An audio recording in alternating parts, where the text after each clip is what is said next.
الحمد لله وكفى وسلام على عباده الذين اصطفى رب اشرح لي صدري ويسر لي أمري واحلل عقدة من لساني يفقه قولي ربي زدني علما اللهم انفعنا بما علمتنا وعلمنا ما ينفعنا وزدنا علما سبحانك لا علم لنا إلا ما علمتنا إنك أنت العليم الحكيم.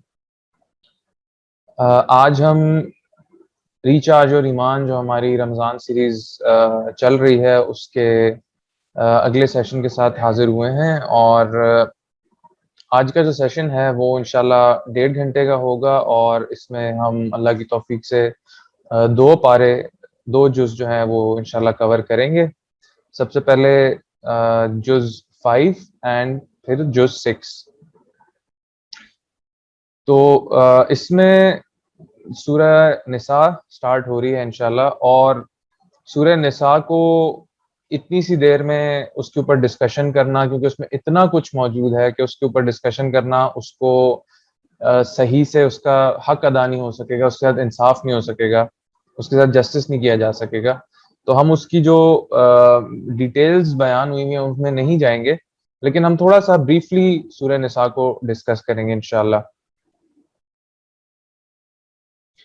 سورہ نساء عورتوں کے نام پر ایک سورت ہے، اور آج کل جو ایک لوگوں کو کافی ویمن رائٹس کے اوپر پرابلم سٹارٹ ہوئے ہیں کہ جی عورتوں کو ان کے حقوق نہیں ملتے اور بڑی پرابلمز انہیں فیس کرنی پڑتی ہیں.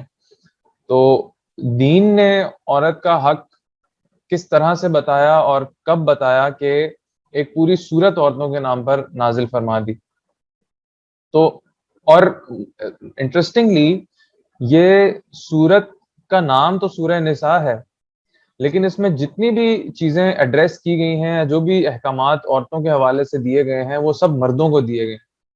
یعنی اکاؤنٹیبلٹی مردوں کی ہوگی اس کے اوپر کہ اگر انہوں نے وہ کام پورے نہ کیے جو اللہ سبحانہ تعالیٰ نے مردوں کے ذمہ لگا دیے. اور اسی صورت کے اندر اللہ سبحانہ تعالیٰ نے مردوں کو عورتوں کا کیئر ٹیکر بھی قرار دے دیا ہے. یعنی ایک تو باقی احکامات اپنی جگہ، اس کے علاوہ عورتوں کے لیے، خواتین کے لیے کیئر ٹیکر کا بھی اللہ سبحانہ تعالیٰ نے ایک سٹیٹس دے دیا مرد کو، یعنی مزید رسپانسبلٹی بڑھا دی. And we are talking about a time where عورتوں کو، بچیوں کو زندہ دفنا دیا جاتا تھا. ایک ایسے دور میں ایک دین آیا، ایک اللہ کے نبی صلی اللہ علیہ وسلم ایسی تعلیمات لے کر آئے کہ وہاں پر عورت کو اتنا سٹیٹس ایلیویٹ کر کے اس کو عزت دی گئی معاشرے کے اندر کہ اس کے نام پہ ایک تو پوری سورت اتار دی، پھر اس سورت کے اندر بہت سارے حقوق عورتوں کے بیان کیے گئے، اور پھر اس کے اندر ان حقوق کو پورا کرنے کی ذمہ داری مردوں کے اوپر ڈال دی. اتنی عورتوں کے حقوق کے بارے میں بات کی ہے قرآن نے اور ہمارے دین نے. تو مجھے سمجھ نہیں آتی کہ آج کل اتنا جو ایک ہائپ کریٹ کی ہوئی ہے، ایک فضول اوٹ پٹانگ چیزیں اس کے اندر کور کی جا رہی ہوتی ہیں، وہ کس قسم کے حقوق مانگ رہے ہیں، وہ لوگ کیا چاہتے کیا ہیں، مطلب واٹس دیئر ایجنڈا ایکچولی. کیونکہ اگر ہم دین پر چلیں، دین پر چلنے میں مسئلہ ہے، دین پر چلنے سے ان کو پرابلم ہے. تو ان کو پتہ نہیں کون سے حقوق چاہیے، ان کو پتہ نہیں کیا چیز چاہیے معاشرے سے، ان کو what are they after. I just feel to understand. تو دین کے اندر ہر چیز کا سولوشن ہے، دین کے اندر ہر چیز کا حل ہے، دین کے اندر ہی سکون ہے. جو دین پہ چلے گا وہ اپنے تمام کاموں کو اچھے طریقے سے ادا کر سکتا ہے اس دنیا میں. تو یہ صورت ہمیں بہت زیادہ احکامات بتاتی ہے عورتوں کے حوالے سے، اور ان احکامات کو پورا مردوں نے کرنا ہے. اس کے اندر فیملی لاز کا ذکر ہے، انہیریٹنس کے لاز ہیں، میرج کے لاز ہیں، آرفنز کے لاز ہیں، پھر ان کے حقوق بیان کیے گئے ہیں، پھر حق مہر کا ذکر ہے، بلڈ ریلیشنز کا ذکر ہے. اچھا، یہاں پر میں ایک کوشچن بھی پوچھنا چاہوں گا کہ جیسے ہم نے ڈسکس کیا تھا شروع کے I think first second session تھا، جس میں نے بتایا تھا کہ مکی اور مدنی صورتیں کون سی ہوتی ہیں، ان کی کیا نشانی ہوتی ہے، ان کو کیسے پہچانا جاتا ہے.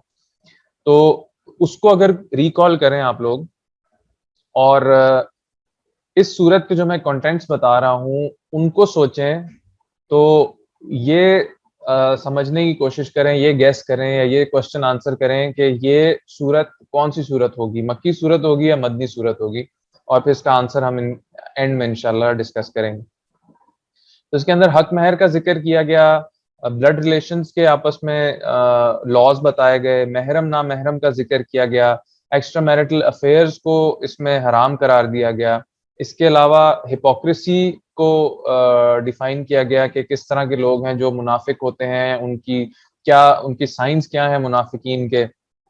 اور اس کے علاوہ مینرز بتائے گئے ہیں اس صورت کے اندر, یا رائٹس بتائے گئے ہیں. رائٹس کن کے؟ خواتین کے, اس کے علاوہ پیرنٹس کے, آرفنس کے, مطلب خواتین کے پرٹیکولرلی, اور پھر اس کے علاوہ پیرنٹس کے ان جنرل, آرفنس کے, رشتہ داروں کے, غریب لوگوں کے, نیبرز کے, سلیوز کے, ان سب کے جو حقوق ہیں یا ان کے رائٹس ہیں اور ان سے ڈیل کرنے کے جو مینرز ہیں وہ بھی اللہ سبحانہ تعالیٰ نے اس صورت میں ہمیں سکھائے ہیں. اور آخر میں ساری باتیں بتانے کے بعد اللہ سبحانہ تعالیٰ نے اس کے اندر ریپینٹنس کا بھی ذکر فرمایا ہے کہ یہ بہت ساری ذمہ داریاں ہیں جو اللہ سبحانہ تعالیٰ نے ڈالی ہیں. تو اگر کوئی ان ذمہ داریوں کو پورا نہیں کر پاتا یا کوئی اس کے اندر کمی بیشی رہ جاتی ہے تو وہ پھر اللہ سے معافی مانگے. اور اسی طرح جو حقوق ادا کرنے ہیں لوگوں کے, اگر ان کے اندر کوئی کسی سے کمی بیشی ہو جاتی ہے تو وہ اللہ سے معافی مانگے. اسی طرح اس کے اندر منافقت کا, ہپوکریسی کا ذکر ہوا, تو کوئی اگر خدا نخواستہ اس میں پڑ گیا ہے, کوئی منافقت کے ان سائنز میں سے کوئی سائن اس کے اندر ہے جو کہ منافقت کے سائنز اس صورت میں بیان ہوئے ہیں, تو وہ بھی اللہ سے معافی مانگے. جیسے صورت میں آیا ہے کہ منافقین جو ہیں وہ جہنم کے سب سے نچلے درجے میں ہوں گے. تو اب اسی جگہ پر, اسی پورشن میں آگے اللہ سبحانہ تعالیٰ نے اپنی مغفرت کا ذکر فرمایا, توبہ کا ذکر فرمایا. تو اس سے یہ پتہ چل رہا ہے کہ منافق ہونا یا جو منافقت کی ایک صفت ہے, اٹس اے کیوریبل ڈیزیز. یہ ایک ایسی چیز ہے کہ جو کیور ہو سکتی ہے, جو ٹھیک ہو سکتی ہے. یہ کوئی ایسا مسئلہ نہیں کہ وہ لیبل لگ گیا اور وہ فار ایور منافق ہوگا. کسی کے ایمان میں کوئی کمی بیشی آ سکتی ہے, کسی کے ایمان میں کوئی ڈگمگا سکتا ہے, تو وہ ہو سکتا ہے کہ وہ اس میں کوئی ایسی ٹریٹ, ایسی کوئی عادت, ایسی کوئی چیز ڈیولپ ہو جائے جو کہ منافقت کی طرف اس کو لے کر جا سکتی ہے. بٹ توبہ کے دروازے ہمیشہ کھلے, اور یہ ہم سب کے لیے ایک بہت امید کی بات ہے کہ اللہ سبحانہ تعالیٰ نے اپنی توبہ کے دروازے ہمارے لیے کھولے ہوئے ہیں, اور ہم اس ماہ مبارک میں توبہ کا بہت زیادہ اہتمام کریں. ہم بہت زیادہ اللہ سے توبہ کریں, اپنے گناہوں کی بخشش مانگیں, اپنے گناہوں پر اللہ سے معافی مانگیں, کیونکہ اگر گناہوں سے معافی مل گئی تو آخرت کا حساب کتنا آسان ہو جائے گا. آخرت میں ہمیں کتنا آسان ہو جائے گا, کتنا ایزی ہو جائے گا کہ ہم اس جنت کو حاصل کر سکیں جو اللہ نے ہمیں ایز اے ریوارڈ دینی ہے انشاءاللہ اس دنیا کے اندر کیے ہوئے کاموں کے حوالے سے. تو ان مبارک گھڑیوں کو, اس مہینے کے مبارک ساعتوں کو, جو بھی ٹائم اس میں ملتا ہے, ہم اللہ سے بہت زیادہ توبہ کریں. ہم اللہ کی یاد میں اپنی زبان کو رکھیں, اللہ کے ذکر میں اپنی زبان کو رکھیں, مصروف رکھیں, تاکہ جو بھی اللہ کے ذکر سے برکتیں حاصل ہوتی ہیں, بے شک وہ گناہوں کی معافی سے برکتیں حاصل ہوں, بے شک وہ نیکیوں میں اضافے کی صورت میں ہوں, جو بھی برکتیں حاصل ہوتی ہیں ہم ان کو حاصل کر سکیں انشاءاللہ. یہ تھوڑا سا بریف سا سورہ نساء کے بارے میں ایک ڈسکشن تھی. اب ہم چلتے ہیں جز 5 کی جو ایک مین کرکس جس کو میں لے کر چلنا چاہتا ہوں, وہ ہے کہ آیت نمبر, سورہ نساء کی آیت نمبر 65. اور یہ آیت نمبر 65 میں اللہ سبحانہ تعالیٰ نے اپنی خود کی قسم کھائی ہے. And this is a rare instance in Quran. یہ بہت ریئرلی ایسا ہوتا ہے کہ اللہ سبحانہ تعالیٰ اپنی خود کی قسم اٹھائیں. اللہ سبحانہ تعالیٰ اپنی کریشنز کی قسم اٹھاتے ہیں, اور اپنی ان کریشنز کو, اپنی جو بھی اللہ سبحانہ تعالیٰ بات کرنے جا رہے ہوتے ہیں اس موقع پر, اپنی کریشنز کو اس بات کا وٹنس بناتے ہیں, اس بات کا گواہ بناتے ہیں. اللہ سبحانہ تعالیٰ وقت کی قسم اٹھاتے ہیں, اللہ سبحانہ تعالیٰ آسمان کی قسم اٹھاتے ہیں, ستاروں کی قسم اٹھاتے ہیں, سورج چاند کی قسم اٹھاتے ہیں مختلف جگہوں پر قرآن میں. لیکن بہت ہی کم ایسا ہوتا ہے کہ اللہ سبحانہ تعالیٰ اپنی خود کی قسم اٹھائیں. اب یہاں رک کر یہ بات سوچنے کی ضرورت ہے کہ ہمارا ایمان ہے اس بات پر بینگ اے مسلم کہ قرآن اللہ کی کتاب ہے، اور اس میں جو باتیں نازل کی اللہ سبحانہ تعالیٰ نے، جو فرما دیا، وہ اللہ کے اپنے الفاظ مبارک ہیں. قرآن از اے ورڈ آف اللہ. اس میں جتنی بھی باتیں ہیں، جو کچھ بھی ہے، وہ بالکل سچ ہے، ہر طرح سے، ہر لحاظ سے سچ ہے، اور رہتی دنیا تک کے لیے وہ قائم ہے. اس کے احکامات، اس کی گائیڈنس، اس بک کے اندر جو کچھ موجود ہے وہ رہتی دنیا تک کے لیے. ہمارا ماننا ہے، ہمارا بلیو ہے. تو اگر اس قرآن کے اندر کوئی آیت، کوئی بات موجود ہو، ہمیں اس کو ماننا فرض ہے، ہمیں اس پر ایمان لانا فرض ہے. اور اگر کسی بات کے شروع میں اللہ سبحانہ و تعالی کوئی قسم اٹھائے، اور نہ صرف قسم اٹھائے بلکہ اپنی ذات کی قسم اٹھائے، تو وہ بات کتنی امپورٹنٹ بات ہوگی، وہ کتنی اہمیت والی بات ہوگی، اس بات میں کتنا وزن ہوگا، وہ بات کتنی زیادہ امپورٹنس کیری کر رہی ہوگی، جس میں اللہ سبحانہ تعالیٰ بات کرنے سے بھی پہلے اپنی خود کی قسم اٹھا رہے ہیں. اور یہ جو آیت ہے، یہ اللہ سبحانہ تعالیٰ نے نبی صلی اللہ علیہ وسلم کی سپورٹ میں، ان کی فیور میں نازل فرمائی ہے. اور اس کے اندر بھی اللہ سبحانہ تعالیٰ نے جو قسم اٹھائی ہے شروع میں، وہ بھی اس انداز سے اٹھائی ہے کہ اس میں بھی نبی صلی اللہ علیہ وسلم کا ذکر ہو رہا ہے. وہ آیت کیا ہے؟ فلا وربک، قسم ہے آپ کے رب کی. نبی صلی اللہ علیہ وسلم کو مخاطب فرما کے آپ کے رب کی قسم ہے سے آیت کا آغاز ہو رہا ہے. جیسے ہمیں اگر کہا جائے کہ آپ ان دونوں میں سے کس کی سائڈ لیں گے، کوئی دو لوگوں کے بارے میں اگر پوچھا جائے، تو میں کہہ سکتا ہوں کہ میں لیٹس سپوز دو لوگ ہیں، علی اور فاطمہ، میں کہوں میں علی کی سائڈ لیتا ہوں. ایک یہ طریقہ ہے کوئی بات کہنے کا. اور ایک طریقہ ہے کہ میں کہوں میں اپنے بیٹے کی سائڈ لوں گا.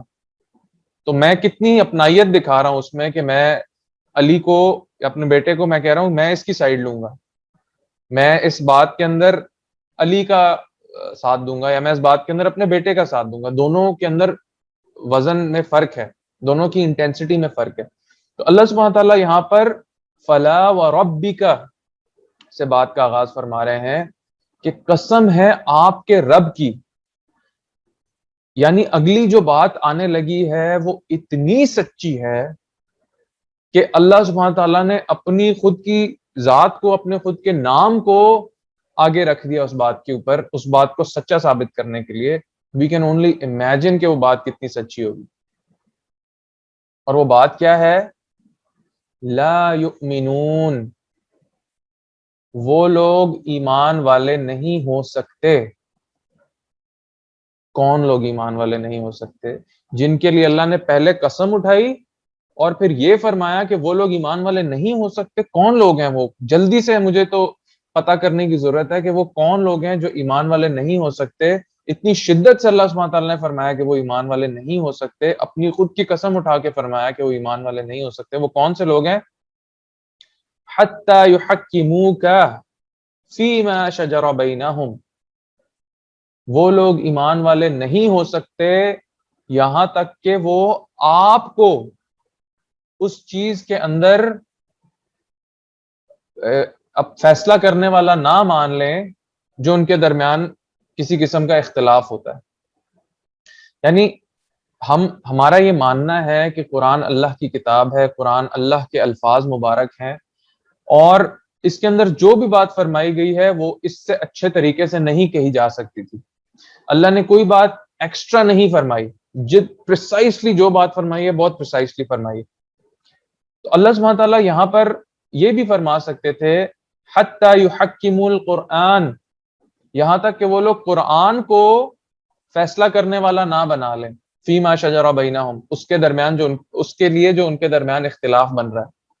یا اللہ سبحانہ تعالیٰ یہ بھی فرما سکتے تھے حتی یحکموا ما انزلنا الیک، اس کو آپ اپنے درمیان فیصلہ کرنے والا بنا لیں جو ہم نے آپ پر نازل کیا، ما انزلنا الیک.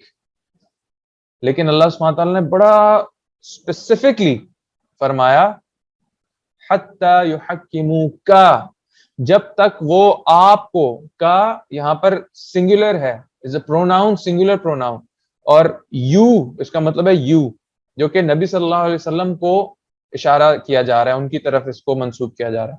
تو اللہ سبحانہ تعالیٰ نے آپ صلی اللہ علیہ وسلم کے فیور میں یہ آیت نازل فرمائی، اور اس کے اندر اس کے سٹارٹ میں اپنی قسم اٹھائی اور نبی صلی اللہ علیہ وسلم سے اپنی نسبت کر کے قسم اٹھائی، فلا وربک لا یؤمنون حتی یحکموک، وہ لوگ ہرگز، سوال ہی نہیں پیدا ہوتا کہ کوئی شخص مسلمان ہو سکے یا مومن ہو سکے یا ایمان والا ہو سکے یہاں تک کہ وہ نبی صلی اللہ علیہ وسلم کو اپنے تمام اختلافات کے اندر فیصلہ کرنے والا نہ بنا لے۔ بہت ڈیپ آیت ہے، اور مجھے رک کے اس کے اوپر سوچنا ہے کہ کیا میں ایسا کرتا ہوں؟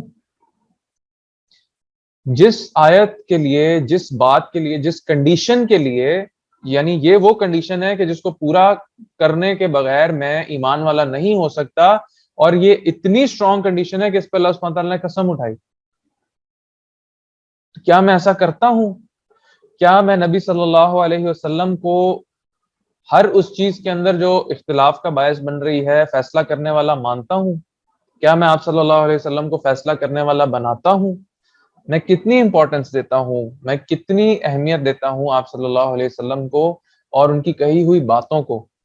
اور اگین یہ حدیث بھی، یہ آیت بھی حدیث کی فیور میں جاتی ہے کہ آج کے دور میں نبی صلی اللہ علیہ وسلم کو اپنے درمیان فیصلہ کرنے والا کیسے بنایا جا سکتا ہے؟ آپ کی تعلیمات کی گائیڈنس میں، آپ کی تعلیمات کی روشنی میں، اور وہ حدیث مبارکہ سے ملتی ہیں۔ یہاں پر اگر اللہ سبحانہ تعالیٰ فرما دیتے لا یؤمنون حتی یحکموا ما انزلنا الیک، یہاں تک کہ وہ لوگ اس چیز کو اپنے درمیان فیصلہ کرنے والا نہ بنا لیں جو ہم نے آپ پر نازل کی۔ اب جو لوگ کہتے ہیں کہ اللہ نے قرآن کی حفاظت کا ذمہ تو لیا ہے لیکن حدیث کی حفاظت کا ذمہ نہیں لیا، وہ لوگ اس آیت کو پریزنٹ کرتے ہیں اِنَّا نَحْنُ نَزَّلْنَا الذِّكْرَ وَإِنَّا لَهُ لَحَافِظُونَ، بے شک ہم ہی ہیں جس نے اس ذکر کو نازل کیا اور ہم ہی اس کی حفاظت کرنے والے ہیں۔ یہاں پر اللہ سبحانہ تعالیٰ نے ذکر کا ورڈ استعمال فرمایا اس آیت میں جو میں نے کوٹ کی، لیکن یہ جو سورہ نساء کی آیت نمبر 65 ہے، یہاں تو کلیئرلی فرما دیا کہ آپ کو جب تک اپنے درمیان فیصلہ کرنے والا نہیں بناتے، ایمان والے ہو ہی نہیں سکتے۔ تو سبحان اللہ، آج کوئی کیسے اٹھ کے حدیث کی اوتھینٹسٹی کے اوپر کوشچن اٹھا سکتا ہے، یا کوئی کیسے کہہ سکتا ہے کہ حدیث جو ہے اس میں فیبریکیشنز ہیں بہت ساری اور اس کی حفاظت کا ذمہ اللہ نے نہیں لیا؟ اگر حفاظت کا ذمہ اللہ نے نہیں لیا ہوتا تو اپنی خود کی قسم اٹھا کے یہ بات فرماتے، اور اس بات کو کنڈیشن کر دیا ایمان کے ساتھ۔ یعنی اگر اس چیز کی حفاظت کا ذمہ ہی اللہ نے نہیں لیا تو ہم تو سب خسارے میں ہیں، ہم تو گمراہ ہو گئے، ہمارے پاس تو کوئی سورس ہی نہیں بچا کہ ہم اللہ کی طرف پہنچ سکیں صحیح راستے کے تھرو۔ تو یہ بڑا کلیئر کرنے والا کانسیپٹ ہے کہ قرآن کی آیات رہتی دنیا تک کے لیے ہیں، اور اس آیت سے مزید کلیئر ہو رہا ہے کہ میرا ایمان مکمل ہو ہی نہیں سکتا جب تک میں نبی صلی اللہ علیہ وسلم کی تعلیمات پر عمل نہیں کرتا، اور جب تک میں ان کی بتائی ہوئی تعلیمات کے مطابق زندگی نہیں گزارتا، اور جب تک میں کسی بھی کلیش کو، کسی بھی کانفلکٹ کو آپ صلی اللہ علیہ وسلم کی بتائی ہوئی تعلیمات کے تھرو ریزالو نہیں کرتا۔ اور مجھے سوچنا چاہیے کہ میں کتنا اس چیز کا کتنا اہتمام کرتا ہوں۔ ہم آگے بڑھتے ہیں، لیٹس سی کہ آگے اس آیت میں کیا ہے، پھر ہم تھوڑا سا اس کے اوپر مزید پونڈر کریں گے، تھوڑا سا مزید سوچیں گے کہ ہم کتنی کوشش کر رہے ہیں، ہم کتنی اہمیت دیتے ہیں آپ صلی اللہ علیہ وسلم کی بات کو۔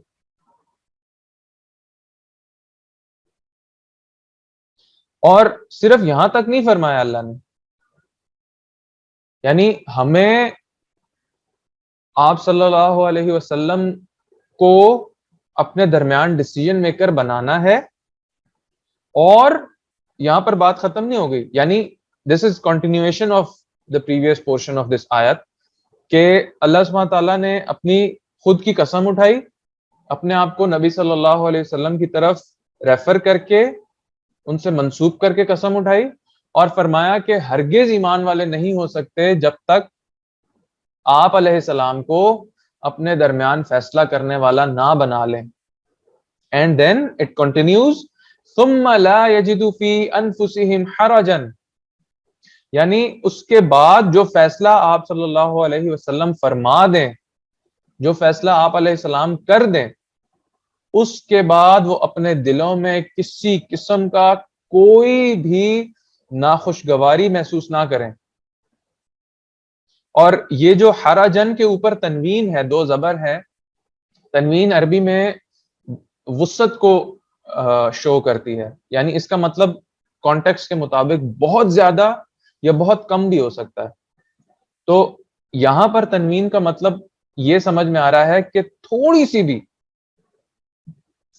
سی بھی اگر کسی کے دل میں اس فیصلے کے اوپر ناگواری ہوئی، کوئی اپنے دل میں کسی نے انکنوینئنس محسوس کی کہ یار یہ چلو میں فیصلہ مان لیتا ہوں لیکن نا دل اس پہ مطمئن نہیں ہو رہا، دل اس کو مان نہیں رہا، تب بھی وہ ایمان والا نہیں ہو سکتا. تو صرف نبی صلی اللہ علیہ وسلم کی بات کو یا آپ علیہ السلام کے بتائے ہوئے طریقے کے مطابق زندگی نہیں گزارنی یا اس کو اپنے اوپر امپلیمنٹ نہیں کرنا، اس کو ہول ہارٹیڈلی امپلیمنٹ کرنا ہے. تھوڑا سا بھی اس کے اندر کوئی ناگواری ہم نہیں لا سکتے کہ یار یہ چلو کر لیں، یا یہ تو سختی والی بات لگ رہی ہے، یا اس کو اگر ایسے کر لیں تو اس کے اندر میں اپنی طرف سے انٹرپریٹیشنز کروں، اس کے اندر میں اپنی طرف سے اس کے مطلب نکالوں، اس کے معنی نکالوں، اس کو مولڈ کروں اپنی مرضی کے مطابق، بجائے اس کے کہ میں اس کے مطابق مولڈ ہوں. تو میرے ایمان کا کیا لیول ہوگا اس آیت کی روشنی میں، سوچنا چاہیے ہمیں. اور آگے اللہ سبحانہ تعالیٰ نے فرمایا وَيُسَلِّمُوا تَسْلِيمًا، یعنی اس کو پوری فرما برداری کے ساتھ اس کو قبول کریں، سر تسلیم خم کر دیں اس حکم کے اوپر، اس بات کے اوپر جو نبی علیہ السلام نے فرما دی. تو اس کو تھوڑا سا سمرائز کرتے ہیں. سورہ نساء آیت نمبر 65 سٹارٹ ہوتی ہے، اللہ سبحانہ و تعالیٰ اپنی خود کی قسم اٹھاتے ہیں، نبی علیہ السلام کی طرف اپنے آپ کو منسوب کر کے قسم اٹھاتے ہیں اور فرماتے ہیں کہ لوگ ہرگز ایمان والے نہیں ہو سکتے یہاں تک کہ وہ آپ علیہ السلام کو اپنے درمیان فیصلہ کرنے والا نہ بنا لیں. ایک کنڈیشن ہو گئی کہ آپ علیہ السلام کو اپنے درمیان فیصلہ کرنے والا نہ بنا لیں. دوسری کنڈیشن کیا ہو گئی کہ جو فیصلہ آپ علیہ السلام نے کر دیا اس پر کسی قسم کا انکنوینئنس شو نہیں کرنا، اس پر کسی قسم کا اعتراض، کسی قسم کی کوئی اپنے دل میں تنگی محسوس نہیں کرنی، اس میں کسی قسم کا کوئی ناگواری شو نہیں کر سکتے ہم، یہ بھی ہمیں الاؤ نہیں ہے. یہ دو کنڈیشنز ہو گئے. اور تیسری کنڈیشن کیا ہے کہ ہمیں اس پر سر تسلیم خم کرنا ہے، ہمیں اس کو ہول ہارٹیڈلی ایکسیپٹ کرنا ہے. یہ تین کنڈیشنز پوری ہوں گی تب ہی کوئی ایمان والا ہو سکتا ہے. یہ تینوں میں سے ایک بھی کنڈیشن پوری نہ ہوئی تو کوئی شخص ہرگز ایمان والا نہیں ہو سکتا. یہ میں اپنی طرف سے نہیں کہہ رہا ہوں، یہ کوئی مولوی فتویٰ نہیں لگا رہا، یہ وہ بات ہے جس پر اللہ سبحانہ و تعالیٰ نے خود اپنی قسم اٹھائی ہے. اب اس بات کو تھوڑا سا سوچتے ہیں کہ میں نبی علیہ السلام کی بات کو کتنی اہمیت دیتا ہوں. آج کے دور میں ہم اس آیت کو آج اگر امپلیمنٹ کرنے کے حوالے سے اس کو سمجھیں تو میں کتنی ایسی چیزیں ہیں جن کو میں کہتا ہوں یار یہ تو سنت ہے، یعنی میرے لیے کتنا آسان ہے یہ کہہ دینا کہ یہ تو سنت ہے. اور ان میں سے ایک بہت بڑی سنت، بہت پیاری سنت داڑھی ہے. داڑھی وہ سنت ہے جو کہ نہ صرف نبی علیہ السلام بلکہ تمام انبیاء کی سنت رہی ہے. اور ہم نے کیا پڑھا تھا کہ جو عقائد ہیں وہ تمام انبیاء کے لیے سیم رہے ہیں، شریعت کے اندر فرق آیا ہے لیکن عقائد تمام انبیاء کے سیم رہے ہیں. تو جو چیز عادت کے اندر، جو چیز تمام انبیاء کی عادت میں، فطرت میں کامن رہی ہے تمام انبیاء کی، تمام رسولوں کی، اس چیز پر عمل کرنا کتنا ضروری ہوگا. اور اگر مجھے کوئی بھی چیز اس پر عمل کرنے سے روک رہی ہے تو میں ذرا اپنے اندر جھانکوں اور اپنے ایمان کو ذرا سا پرکھنے کی کوشش کروں، اس کو اینالائز کرنے کی کوشش کروں کہ میں کتنا مومن ہو سکتا ہوں اگر میں آپ صلی اللہ علیہ وسلم کی کسی بات کو وہ ڈیو امپورٹنس نہیں دے رہا جو وہ ڈیزرو کرتی ہے، کیا میں مسلمان ہو سکتا ہوں؟ کیا میں ایمان والا ہو سکتا ہوں؟ میں کتنی امپورٹنس دیتا ہوں آپ صلی اللہ علیہ وسلم کو، یا آپ علیہ السلام کی باتوں کو، یا آپ علیہ السلام کی سنت کو، یا آپ علیہ السلام کی احادیث کو. اور میرے آپس کے کوئی اختلافات ہیں، میں ان کو حدیث کی روشنی میں یا قرآن کی روشنی میں کتنا سالو کرنے کی کوشش کرتا ہوں. اور اگر میں کروں تو کیا میرے آپس کے کوئی اختلافات باقی رہیں گے؟ ہمارے کوئی ڈفرینسز باقی رہیں گے؟ ہم تو امن سکون کے ساتھ زندگی گزارنا شروع کر دیں گے، ہم تو اتنے ریلیکس ہو کے زندگی گزاریں گے، ہم اتنے بھائی چارے کے ساتھ امن کے ساتھ آپس میں رہیں گے. اور آج جو مسلمانوں کا اتنا برا حال ہوا ہے کہ ہم تفرقے میں پڑ گئے، ہم اتنے اختلافات میں پڑ گئے، ان کو ریزالو کرنے کا طریقہ، ان کو ریزالو کرنے کا سلوشن بھی اللہ سبحانہ تعالیٰ اس آیت میں ہمیں بتا رہے ہیں کہ ہم اس طریقے سے اپنے اختلافات کو دور کر سکتے ہیں. اور اگر ہم قرآن اور حدیث کی روشنی میں چلیں، اس آیت کو دیکھتے ہوئے اگر ہم اس آیت کی گائیڈنس میں چلیں، تو کیا کوئی اختلافات ہو بھی سکتے ہیں؟ ہو ہی نہیں سکتے. جب ہم اختلافات کو ریزالو کرنے کے لیے، ہم کسی بھی ڈسپیوٹ کو ریزالو کرنے کے لیے ایک ہی سورس کی طرف جائیں گے جو کہ قرآن اور حدیث ہے، تو ڈسپیوٹس ہو ہی نہیں سکتے، کلیشز ہو ہی نہیں سکتے آپس.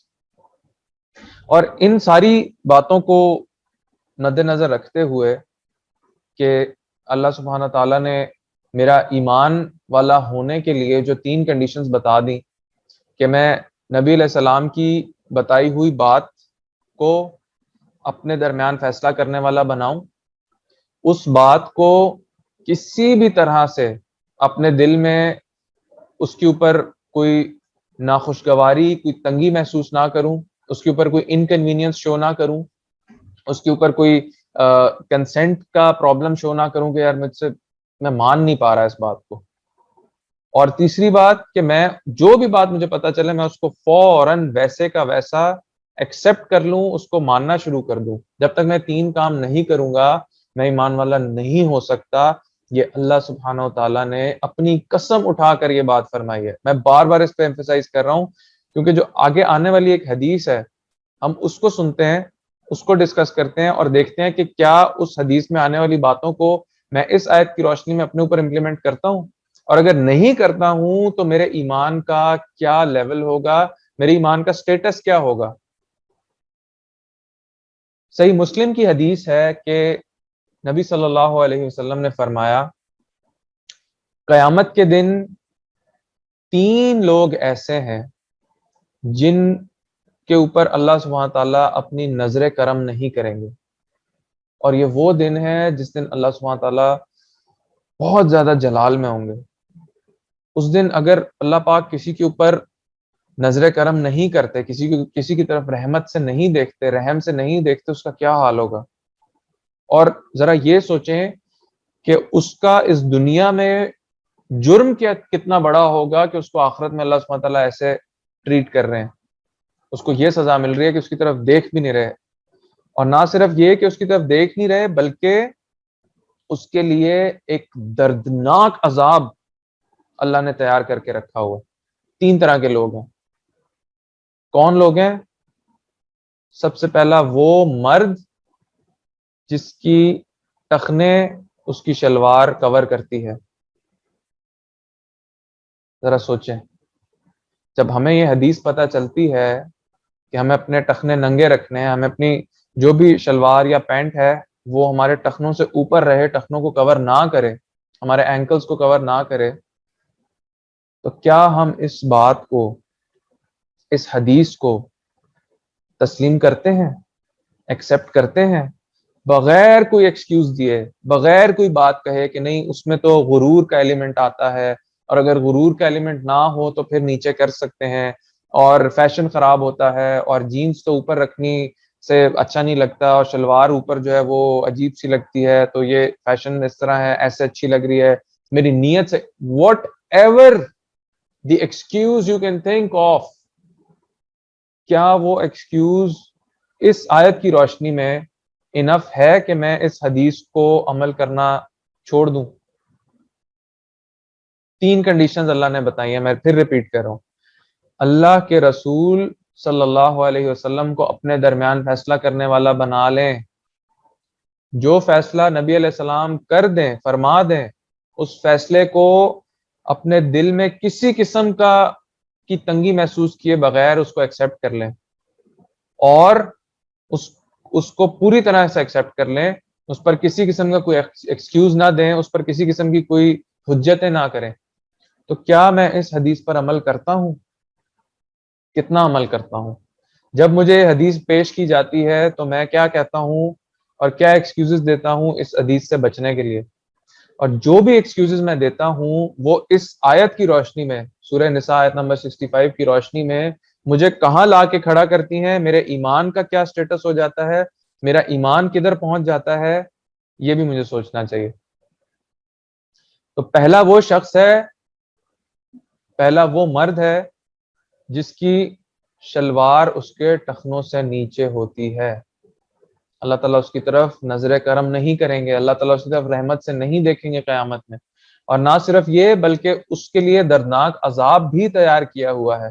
تو اتنا چھوٹا سا کام کرنے سے مجھے کیا پرابلم ہو رہا ہے کہ میں اتنی بڑی رسک، اتنا بڑا نقصان اٹھانے کے لیے تیار ہوں، بس تھوڑی دیر کے لیے ٹخنے سے جو ہے وہ شلوار اوپر نہیں کر سکتا، یا پانچا اوپر نہیں کر سکتا، یا پینٹ کو اوپر نہیں کر سکتا. ایسا کیا فیشن خراب ہو رہا ہے، ایسا کیا فائدہ مجھے حاصل ہو رہا ہے ٹخنے سے نیچے کرنے سے، اپنا پانچا ٹخنے سے نیچے کرنے سے، کہ میں یہ رسک لینے کے لیے تیار ہوں. نعوذ باللہ من ذالک، نعوذ باللہ من ذالک، کہ میں ان میں شمار ہو سکتا ہوں جن کو اللہ تعالیٰ قیامت میں رحمت سے دیکھیں گے نہیں، اور ان کے لیے اللہ نے دردناک عذاب تیار کیا ہوا ہے. تمہیں سوچنا چاہیے. نہ صرف یہ حدیث، اور بھی جتنی باتیں ہیں دین کی جن میں آپ صلی اللہ علیہ وسلم نے کام کرنے کا حکم دیا ہے یا جن کاموں سے روکا ہے، ان تمام کاموں کے اوپر عمل کرتے ہوئے میرے دل میں کوئی تنگی تو محسوس نہیں ہوتی، میں کسی قسم کی کوئی انکنوینئنس تو شو نہیں کرتا، میں کسی قسم کا کوئی ایکسکیوز تو نہیں دیتا. اور میں کتنی کوشش کرتا ہوں کہ میں ان باتوں کو ہول ہارٹیڈلی، پورے کھلے دل کے ساتھ قبول کر لوں. اور اگر ایسا نہیں کرتا ہوں تو میرا ایمان کہاں ہے، اور کرتا ہوں تو انشاءاللہ اللہ کی توفیق سے امید رکھ سکتے ہیں کہ اللہ تعالیٰ قیامت میں ہمارے اوپر رحمت سے دیکھیں گے بھی، نظر بھی کریں گے، اور انشاءاللہ ہمیں اس دردناک عذاب سے بھی بچائیں گے. حدیث کو کنٹینیو کرتے ہیں. پہلا وہ شخص جس کا پانچا اس کے ٹخنوں سے نیچے لٹکے. دوسرا وہ جو کسی کے اوپر احسان کرے اور اس کو جتائے. پہلا جو شخص ہے وہ مردوں کے لیے اسپیسیفک ہے، عورتوں کے لیے ایسا کوئی حکم نہیں ہے. عورتوں کے لیے پانچا ٹخنے سے نیچے ہونا ضروری ہے، ٹخنے سے اوپر نہیں ہونا چاہیے، ورنہ وہ جو شرعی پردہ ہے، جو عورت کے کو ڈھانپنے کے جو احکامات ہیں، ان سے باہر نکل جاتا ہے. تو جو عورت نے اپنے آپ کو ڈھانپنا ہے، جو عورت کا سطر ہے، اس کے اندر ٹخنے تک شامل ہیں. یعنی عورت کا جو پانچا ہے وہ ٹخنے سے نیچے ہونا چاہیے، مرد کا پانچا ہرگز ٹخنے سے نیچے نہیں ہونا چاہیے. تو اس حدیث کا جو پہلا سبجیکٹ ہے یا پہلا جو شخص ہے وہ مرد ہے، اور دوسرے جو دونوں لوگ ہیں وہ مرد اور عورت دونوں کے اوپر اپلائی ہوتے ہیں. اس میں ہے دوسرا شخص وہ ہے جو کہ کسی کے اوپر احسان کرتا ہے اور اس کو جتاتا ہے. دیکھو میں نے تمہارے ساتھ یہ کیا تھا، تم آگے سے میرے لیے اتنا سا کام نہیں کر سکتے. اس نے اپنا احسان بھی ضائع کیا، اس نے اس کے ساتھ نیکی کی تھی، اس نیکی کا جو اللہ نے بدلہ اس کو دیا تھا وہ بھی اس نے ضائع کر دیا. اوپر سے وہ اللہ کے اتنے غصے کا مستحق ہو گیا، اس نے اللہ کو اتنا ناراض کر دیا کہ اللہ تعالیٰ قیامت میں اس کی طرف دیکھیں گے بھی نہیں، اور اس کو ان لوگوں میں شامل کریں گے جن کے لیے اللہ نے دردناک عذاب تیار کیا. ویسے سوچنے کی بات ہے، کیا میں کہیں ایسا تو نہیں کرتا؟ اور یہاں پر مجھے یہ بھی سوچنا ہے کہ اگر میں کسی کے ساتھ احسان کر رہا ہوں، کسی کے ساتھ اچھائی کر رہا ہوں، تو کیا میں دل میں اس کے ساتھ اس اچھائی کے اوپر اس سے کوئی بدلہ ایکسپیکٹ کرتا ہوں؟ ایسا ہوتا ہے نا، اکثر ایسا ہوتا ہے کہ میں اگر کسی کے ساتھ کوئی اچھائی کر رہا ہوں تو میں بدلے میں ایکسپیکٹ بھی کر رہا ہوں یار وہ بھی میرے ساتھ کچھ اچھا کرے گا، یا میرے مائنڈ میں، میرے دل میں وہ احسان، وہ فیور کہیں نہ کہیں ضرور موجود ہوتا ہے کہ میں سوچوں یار میں نے اس کے ساتھ یہ اچھا کام کیا تھا نا، تو اگر کل کو میں اس سے کوئی کام مانگوں، میں اس سے مجھے اس سے کوئی کام پڑ جائے، تو میں ایکسپیکٹ کر رہا ہوتا ہوں کہ وہ بھی میرے لیے کچھ کرے گا، اور اگر وہ نہ کرے تو میری ایکسپیکٹیشن آبویسلی ٹوٹے گی، اور اگر ٹوٹے گی تو امکان ہے کہ میں اس بات کا اس کے سامنے اظہار کر دوں کہ یار دیکھو میں نے تو تمہارے ساتھ اتنا فیور کیا تھا، میں نے تو تمہارے اوپر یہ تمہارے ساتھ بھلائی کی تھی، اور تم آگے سے یہ بھی نہیں کر سکتے میرے لیے، اتنا سا کام بھی نہیں کر سکتے. تو اٹ مینس کہ مجھے اپنے دل میں کسی سے یہ ایکسپیکٹیشن بھی نہیں رکھنی کہ میرے کسی احسان کے بدلے میں، میرے کسی فیور کے بدلے میں وہ میرے لیے آگے سے کچھ کرے گا. نہیں، کیونکہ یہ ایکسپیکٹیشن رکھنا مجھے اس طرف لے کے جا سکتا ہے کہ جہاں میں بہت زیادہ نقصان والی سچویشن میں پہنچ سکتا ہوں. تو مجھے اگر میں کسی کے ساتھ اچھائی کرتا ہوں، بھلائی کرتا ہوں، کوئی بھی نیکی کا کام کرتا ہوں، کوئی بھی اچھا کام کرتا ہوں، مجھے اس کا بدلہ صرف اور صرف اور صرف اللہ سبحانہ و تعالیٰ کی ذات سے ایکسپیکٹ کرنا چاہیے، اور اللہ سے اچھا اور بہتر بدلہ کوئی دے بھی نہیں سکتا. اس لیے I should not settle for anything less. جب میں ایک محنت کر رہا ہوں، ایک اچھا کام کر رہا ہوں، تو مجھے اس کے اوپر بہترین ریوارڈ ہی ایکسپیکٹ کرنا چاہیے نا. تو سب سے اچھا، سب سے بہترین ریوارڈ اللہ ہی دے سکتے ہیں. اللہ سے اچھا، اللہ سے بہتر ریوارڈ تو کوئی بھی نہیں دے سکتا. تو why should I expect any thing from some one who is a human being؟ یا جو شخص خود میرے فیور کا محتاج ہے، وہ مجھے کس حد تک اور کتنا فیور دے سکتا ہے، یہ بھی مجھے سوچنا چاہیے نا. تو میں کوئی بھی اچھا کام کروں، مجھے اس پر اللہ سے ہی امید رکھنی چاہیے. اور تیسرا شخص جو کہ صحیح مسلم کی اس حدیث کے اندر بیان کیا گیا ہے، وہ ایسا شخص ہے جو جھوٹ بول کر اپنا مال بیچتا ہے، جو جھوٹی قسم اٹھا کر اپنا مال بیچتا ہے.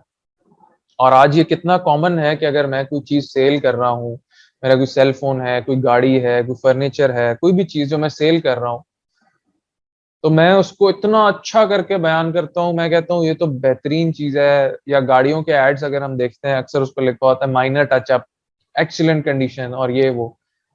تو سبحان اللہ، مجھے کیا چیز روک رہی ہے کہ میں اگر اس چیز کے اندر کوئی عیب ہے، کوئی پرابلم ہے، تو اس کو بتاؤں، اس کو بیان کر کے بیچوں. اور اگر وہ عیب چھپانے سے مجھے زیادہ سے زیادہ کتنا فائدہ ہو جائے گا. کوئی گاڑی ہے، اس کا میں عیب چھپا رہا ہوں، اس کے اندر کوئی نقص ہے، اس کے اندر کوئی ایشو ہے، کوئی ڈیفیکٹ ہے، اور وہ میں چھپا لیتا ہوں، میکسیمم کتنا فائدہ اٹھا لوں گا میں، کتنے پیسے مجھے ایکسٹرا مل جائیں گے. حد سے حد بہت ہو گیا، کچھ چند لاکھ روپے ایکسٹرا مل جائیں گے، چند لاکھ روپے. اور وہ کب تک رہیں گے میرے پاس؟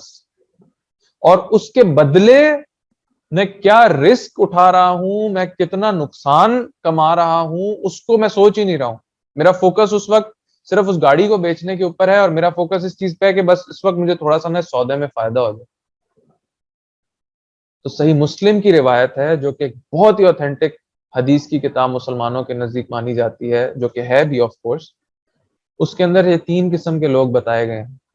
اور اب اس حدیث کو میں آیت نمبر 65 کی روشنی میں، یا اس کے ساتھ اگر کلیکٹیولی سمجھنے کی کوشش کروں، تو میں اس حدیث کو پتہ چلنے کے بعد کتنی چیزوں پر عمل کروں گا، مجھے یہ سوچنا ہے.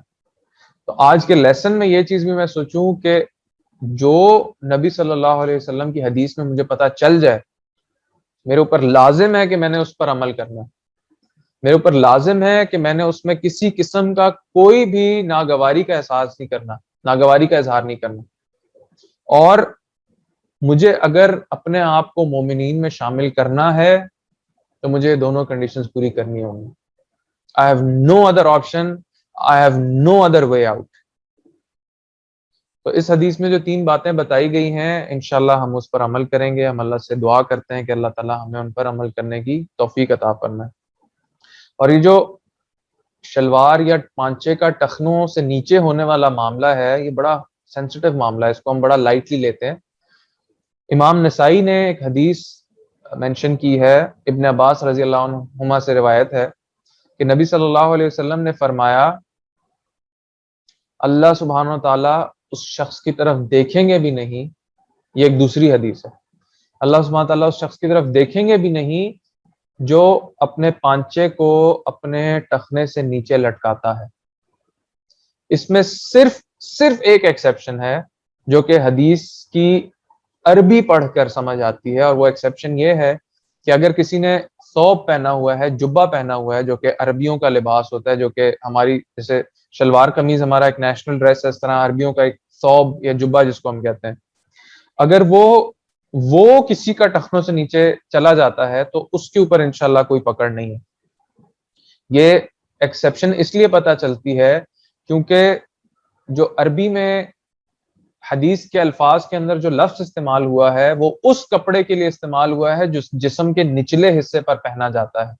جیسے اگر ہم آج اردو میں بولیں کہ یار شلوار کا جو ورڈ ہے وہ کبھی بھی کوئی یہ نہیں کہہ سکتا کہ وہ جسم کے اوپر والے حصے کے لیے یوز ہو سکتا ہے۔ ہم کبھی بھی نہیں کہیں، اگر کوئی کہے کہ یار اپنے بازو فولڈ کر لو تو کوئی بھی بندہ یہ نہیں کرے گا کہ وہ اپنی جو ہے وہ پینٹ کے جو ہے وہ اس کو فولڈ کرنے لگ جائے کہ میں اس کو ٹخنوں سے اوپر کر لوں۔ یا اگر کوئی آپ کبھی کسی کو یہ جملہ کہتے ہوئے نہیں سنیں گے کہ یار اس کی شلوار کے بازو بہت لمبے ہیں، کیونکہ آبویسلی وہ ایک ایسا کپڑا ہے یا یہ لفظ ایک ایسے کپڑے کے لیے بولا جاتا ہے جو کہ جسم کے نچلے حصے پر پہنا جاتا ہے۔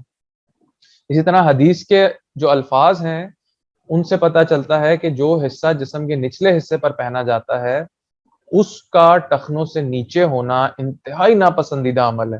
یہ غرور کی نشانی ہے، اور غرور اللہ سبحانہ تعالیٰ کو بہت ہی ناپسند ہے، بہت ناپسند ہے۔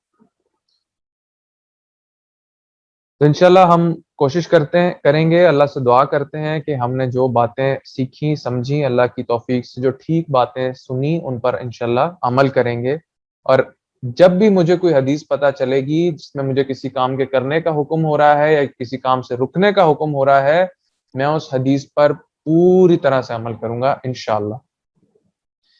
آگے چلتے ہیں، جز نمبر 6 کو ڈسکس کرتے ہیں انشاءاللہ۔ جز نمبر 6 میں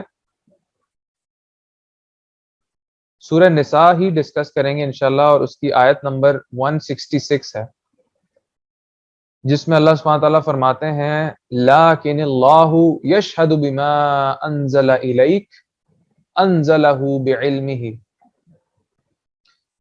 یعنی اللہ سبحانہ تعالیٰ اپنے آپ کو اس بات پر گواہ بنا رہے ہیں، اور مفسرین کے نزدیک یہ بات بھی قسم کے معنی میں آتی ہے، یعنی یہاں پر بھی ہم یہ سمجھ سکتے ہیں انڈرسٹینڈنگ کے لیے کہ اللہ سبحانہ تعالیٰ قسم اٹھا رہے ہیں کس چیز کی؟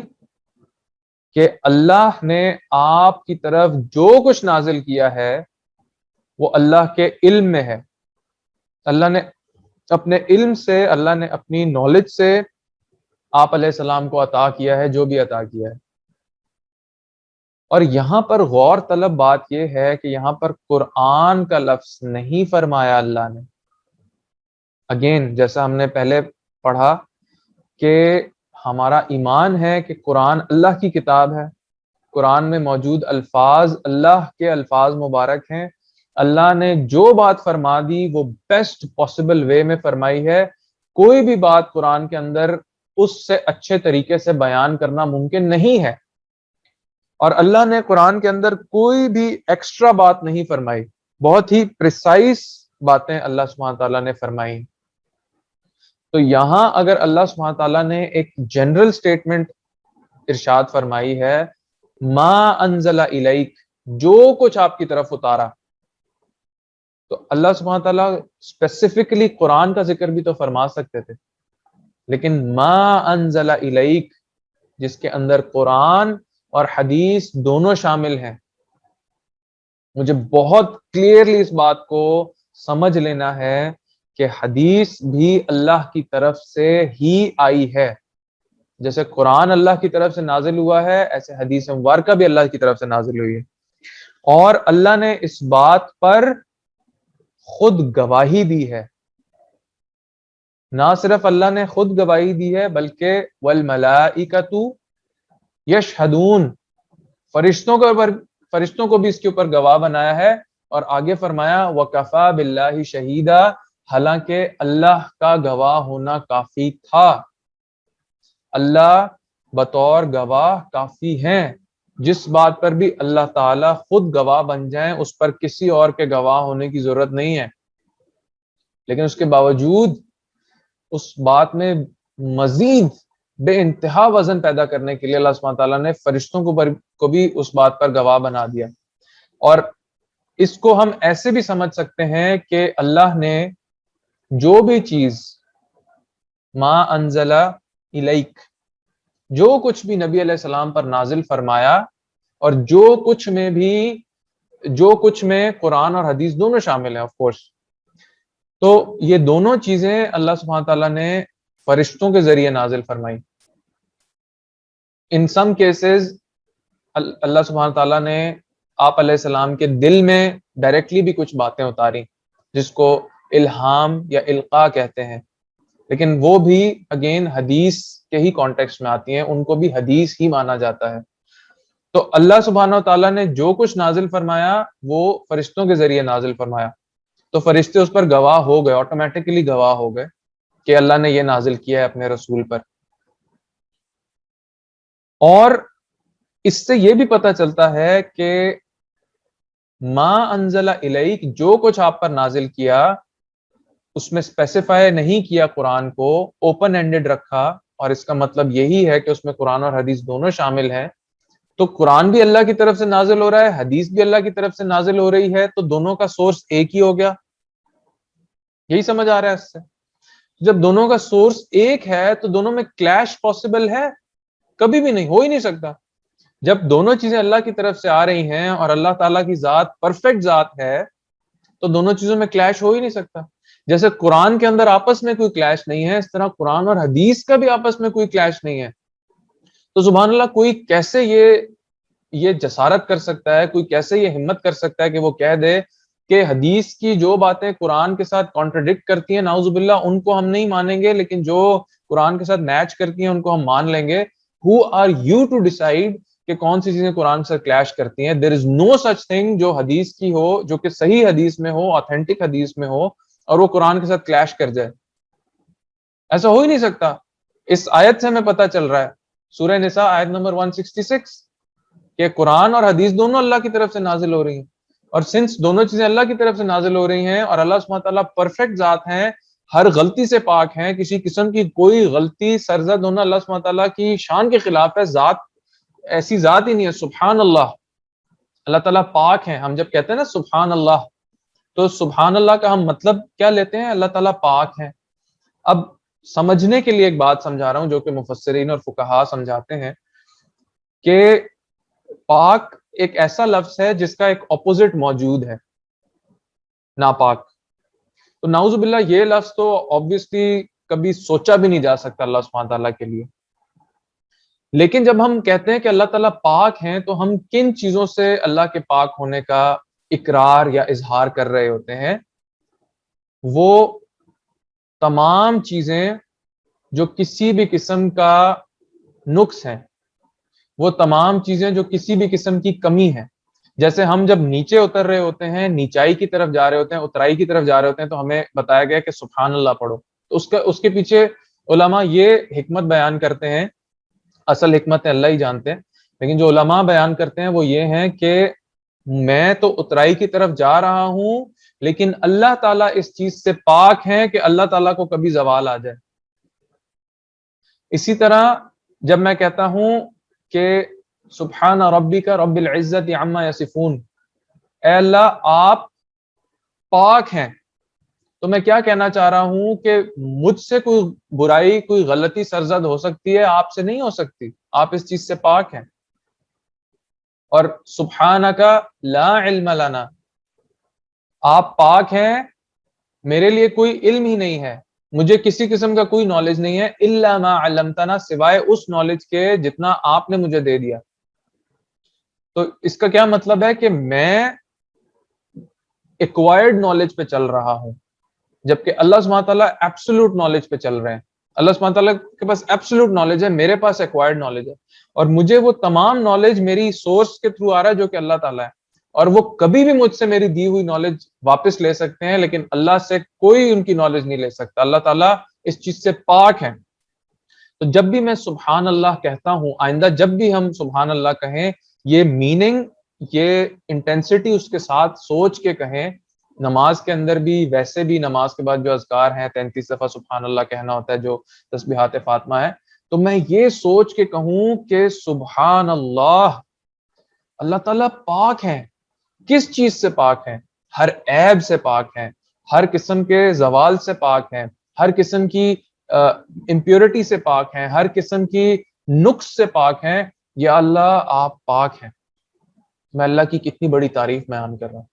اور جب میں ایک طرف یہ کہتا ہوں ہر نماز کے بعد، پانچوں نمازوں کے بعد 33 دفعہ میں کہتا ہوں کہ سبحان اللہ سبحان اللہ سبحان اللہ، تو پھر میرے ذہن میں یہ خرافات کیسے آ سکتی ہے کہ کوئی صحیح اوتھینٹک حدیث ہو وہ قرآن کے ساتھ کلیش کر سکتی ہے؟ کیونکہ قرآن اور حدیث دونوں اللہ کی طرف سے آ رہے ہیں، دونوں کا سورس اللہ سبحانہ تعالیٰ ہمسیلف ہے.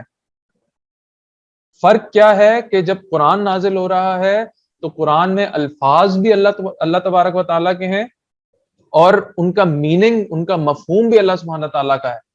جبکہ حدیث میں جو الفاظ مبارک ہیں وہ نبی علیہ السلام کے ہیں، لیکن مفہوم وہ اللہ کی طرف سے اتارا جا رہا ہوتا ہے. یعنی الفاظ مبارک میں نبی علیہ السلام اپنے الفاظ کا چناؤ کرتے ہیں، لیکن جو قرآن ہے اس میں الفاظ اور مفہوم، یعنی ان الفاظ کا میننگ، ان الفاظ کی ڈیفینیشن، ان الفاظ کا جو بھی ان کے پیچھے حکمتیں ہیں وہ تمام کی تمام اللہ کی طرف سے ڈائریکٹ ہوتی ہیں. ایگزیکٹلی نبی علیہ السلام ان کو ڈیلیور کر رہے ہوتے ہیں. جبکہ حدیث میں مفہوم اللہ کی طرف سے آیا ہوتا ہے اور الفاظ مبارک نبی علیہ السلام کے اپنے ہوتے ہیں. تو سورس تو دونوں کا ایک ہوا. ہاؤ از اٹ پاسبل کہ وہ آپس میں کلیش کر جائیں؟ تو جو لوگ بھی اس قسم کی بات کرتے ہیں یا کسی کے ذہن میں کبھی بھی اس قسم کا کوئی بھی شک شبہ آیا ہو، وہ فوراً اللہ سے توبہ کرے. اور اگر کوئی شخص اس قسم کا آپ کو ٹکرا ہے تو آپ آج کا لیسن اور کل کا جو لیکچر ہے وہ بھی سنیں اچھی طرح سے، اور اس چیز کو اپنے ذہن میں بٹھا لیں کہ حدیث مبارکہ کے بغیر ہمارا گزارا نہیں ہے، ہم حدیث کے بغیر نہیں چل سکتے. اور کوئی بھی شخص اس کے اندر کسی قسم کا شک شبہ پیدا کرنے کی کوشش کرتا ہے تو وہ ہمیں سیدھے راستے سے گمراہ کر رہا ہے. آپ کو اگر اس کا کوئی کاؤنٹر آتا ہے نہیں آتا، آپ کو اس کا کوئی جواب آتا ہے نہیں آتا، اس بات کو اپنے دل میں اچھی طرح بٹھا لیں کہ اس کے بغیر میرا گزارا نہیں ہے. مجھے کوئی کچھ بھی کہتا رہے، میں حدیث کے اوپر کبھی بھی ڈس بلیو نہیں کر سکتا. میں رہتی اپنی زندگی تک میری دعا ہونی چاہیے کہ میرا ایمان پر خاتمہ ہو، اور ایمان کے اوپر خاتمہ ہونے کے ساتھ یہ چیز جڑی ہوئی ہے کہ میرا حدیث پر بھی ایمان ہو، میرا حدیث پر اللہ کی طرف سے نازل ہونے والی چیز کے طور پر ایمان ہو کہ وہ اللہ نے نازل کی ہے.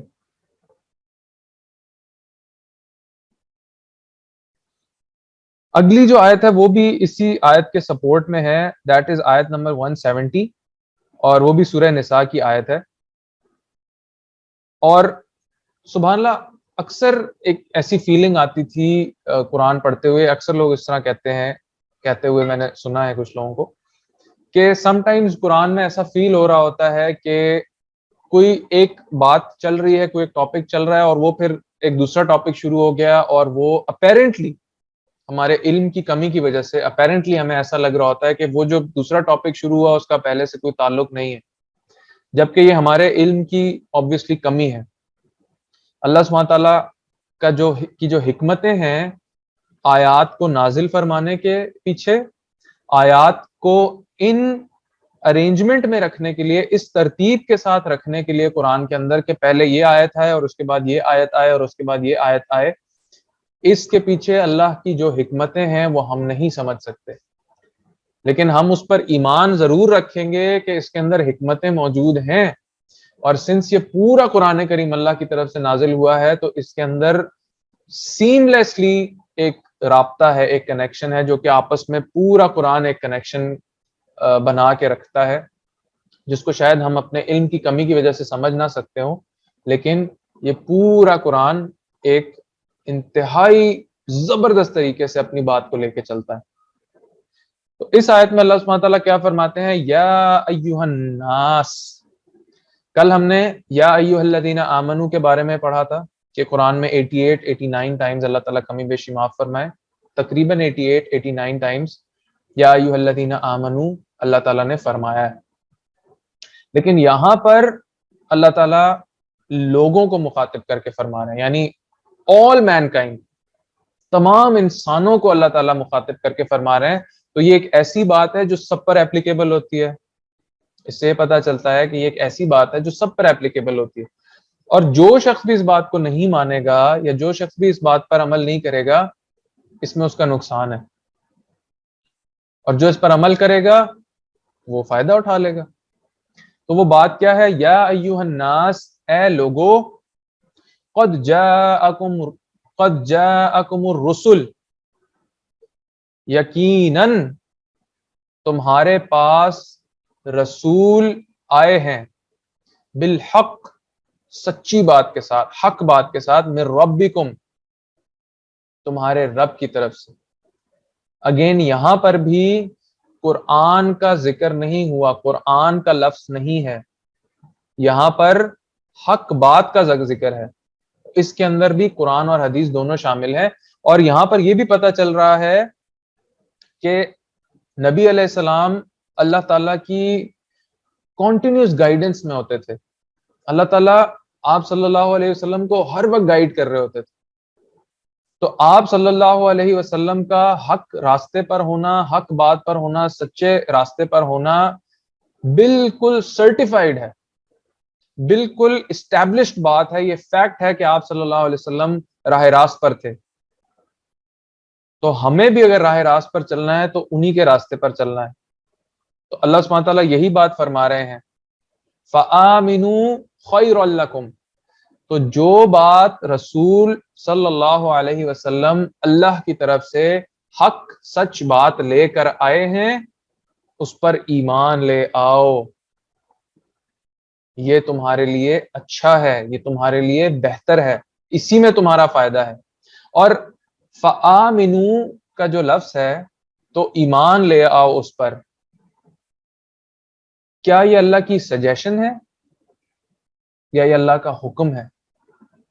اور اللہ کا جو حکم ہوتا ہے وہ کس کیٹیگری میں آتا ہے؟ فرض کی کیٹیگری میں آتا ہے.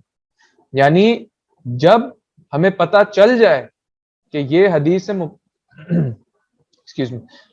جب ہمیں پتہ چل جائے کہ یہ حدیث مبارکہ نبی صلی اللہ علیہ وسلم کی طرف سے ہے، یہ ٹھیک بات ہے، یہ اوتھینٹک بات ہے، یہ قرآن کی آیت ہے یا یہ حدیث مبارکہ ہے اوتھینٹک، تو میرے اوپر لازم ہے کہ میں اس پر عمل کروں، میں اس پر ایمان لاؤں اور میں اس کو اپنی زندگی میں امپلیمنٹ کروں.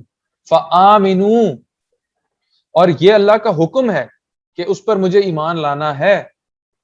اور اگر یہاں تک بھی اللہ سبحانہ تعالیٰ اس آیت کو فرما دیتے تو کافی تھا، لیکن اللہ سبحانہ تعالیٰ نے ہم پر ایک احسان کیا ہے کہ ہمیں اس کو ماننے کا فائدہ بھی بتا دیا. فآمنوا خیر لکم، تو اس پر ایمان لے آؤ، اور یہ ایمان لانا تمہارے لیے بہتر ہے، اس میں تمہارا ہی فائدہ ہے، یہ تمہارے ہی کام کی بات ہے، اس میں تمہاری ہی بھلائی ہے، اس میں تمہاری بہتری ہے، تمہارا ہی فائدہ ہے. اور آگے یہ نصیحت کی، اتنے پیار سے ایک بات سمجھائی، اور آگے کیا فرمایا؟ وَإِن تَكْفُرُوا، اور اگر تم نے انکار کیا. میں نے پہلے ہی بتایا تھا کہ کفر کا جو لفظ ہے وہ انکار کے لیے استعمال ہوتا ہے، کہ یہ انکار جو کیا جاتا ہے اس کو کفر کہتے ہیں. اور وہ انکار کسی حق بات کا، کسی سچ بات کا، اللہ کی بتائی ہوئی کسی بات کا، جب اس کو ہم کانٹیکسٹ میں لیتے ہیں تو انکار یا کفر اس بات کے انکار کو کہتے ہیں. وَإِن تَكْفُرُوا، اور اگر تم انکار کرو گے، فَإِنَّ لِلَّهِ مَا فِي السَّمَاوَاتِ وَالْأَرْضِ. تو اب اپیرنٹلی، جیسے ابھی میں تھوڑی دیر پہلے کہا کہ سم ٹائمز ایسا فیل ہوتا ہے اپنے ہمارے علم کی کمی کی وجہ سے کہ قرآن میں ایک بات ہو رہی ہے اور چلتے چلتے ایک ڈفرینٹ بات ہونی شروع ہو گئی، تو ہم اپنے علم کی کمی کی وجہ سے ان باتوں کو ریلیٹ نہیں کر پاتے. تو یہاں اللہ سبحانہ تعالیٰ فرما رہے ہیں اگر تم انکار کرو گے تو زمین اور آسمان میں جو کچھ بھی ہے وہ اللہ کے لیے ہے.